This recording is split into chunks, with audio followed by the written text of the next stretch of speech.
Hello and good afternoon, everyone. Steve Zilka here, and thanks. So this is the third video of the overall process I'm trying to create, which is a channel mostly focused around helping dental professionals overcome, deal with the problems of musculoskeletal pain in their industry. And I've basically put a burden upon myself to solve the problem to the best of my abilities. So I'm going to share a study that I know that came up a while back in my radar.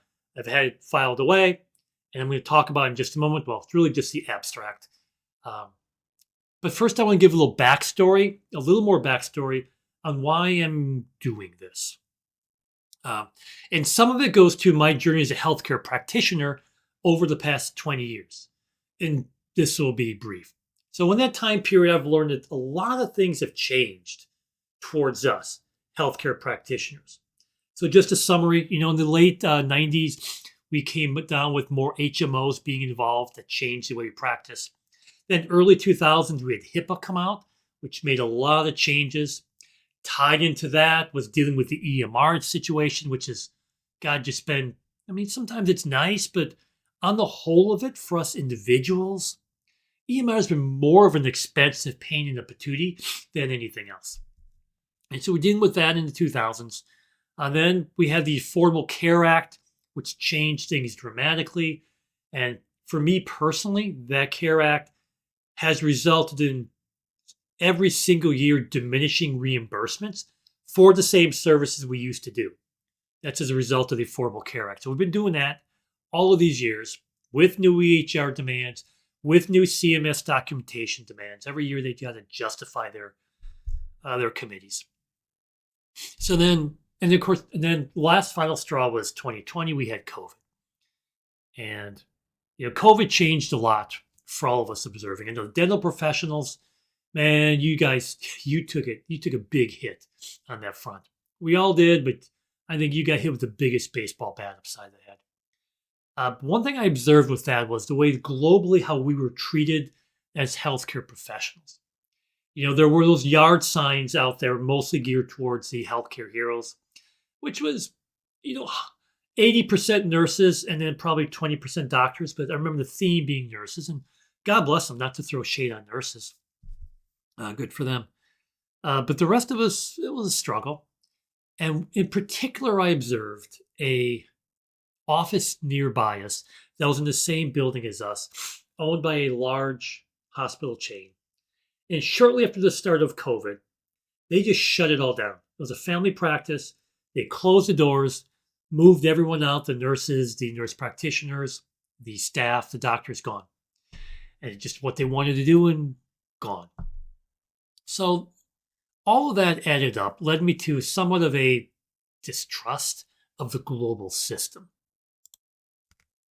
And this led to the realization that, one, we need to take care of ourselves in the big picture, particularly health-wise, but we also need to take care of each other to a better degree. We are very fragmented in our own little stressful bubbles of how we have to do our jobs, dental, physical therapy, chiropractic, nursing, and every one of us has so many demands upon us to do the bare minimum of the gig that it seems like we're just so fragmented, almost like sheep, just doing our documentation, seeing as many as we can, and then just dealing with it until we're all broken down and done.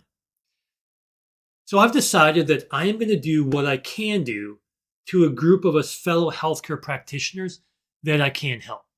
I do not have all the answers to a lot of things, but I know I have the answer to dental professionals and one of their biggest problems. And the biggest problem is musculoskeletal pain, diminishing your work satisfaction, diminishing your productivity, and as this article talks about, forcing you guys to retire early. And as someone in the healthcare team, that's just not okay with me. So here's a study I just want to go over, and it is published in the British Dental Journal, published in 97, The Practice of Dentistry and Assessment of Reasons for Premature Retirement. Now, I know this was published in 97, If you've got a reason to think this is no longer accurate or some newer data on this specific topic, please drop a link down below. Primary author was Burke, and then Main and Freeman were the secondary authors. So here's what we got. The aim was to assess reasons for premature retirement among practicing dentists and to evaluate their association with occupational stress. It's a retrospective analysis. And they just went to records from an organization operating in the private medical sickness industry in the UK. Materials were reasons for premature retirement of 393 dentists due to illness between 81 and then 1992. This went back to the surveys I'm reckoning. Here are the results. The most frequent causes of premature retirement were musculoskeletal disorders, 29.5%, basically 30%. Cardiovascular diseases at 21%. And neurotic symptoms, 16.5%. And 82% of the cases examined were greater than 50. Conclusions. Musculoskeletal disorders and stress-related illnesses were the two most important groups which influenced premature retirement. A third of those 393 dentists retired because of chronic pain. Now, that's just a reason for retirement. As I read this, As I'm reading this and I tap into my professional experiences, I know that chronic pain is a trigger for so many other negative health sequelae. Because if we're in pain, we have more stress, leading to more cortisol. If we have more cortisol, we tend to eat worse. We have more sugar cravings, which makes us overweight, heart disease, and then more medications, which lead to that. We also sleep less if we're in pain and have high cortisol. Now, I don't want to be a one-trick pony, but pain is a big deal. So I can make a case that if someone is in chronic musculoskeletal pain, that can easily be a trigger for cardiovascular disease, poor sleep, and also if you hurt, you are less likely to exercise or want to exercise.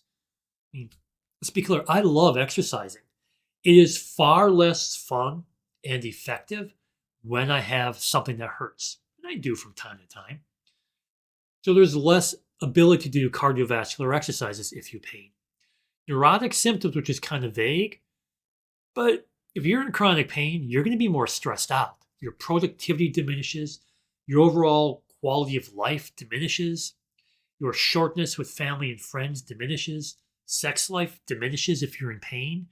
There's a lot of negative consequences to being in pain. So all of that through here is a reason for a group of people in my world, dental professionals, who are having a negative quality of life because of something I can help with.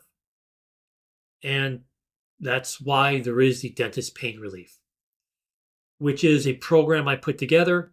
It's free to dental hygienists to go on in there to access a wrist pain program to diminish the wrist pain through here specifically for you guys early on, exercises for lower back pain, a community that is designed to encourage and help you guys work together through this. That's why I've put this all together. So I won't sound salesy at the end, but I need to bring awareness to the world, and I'm quite frankly willing to do this. So if you watch this to the end, I thank you. And I'm going to try to bring some more content, a little more information with each time, do more journal reviews, and hopefully get better at talking about them periodically. And thank you for spending some time with me. 9 minutes and 10 seconds. Not bad. All right. Have a great day, guys.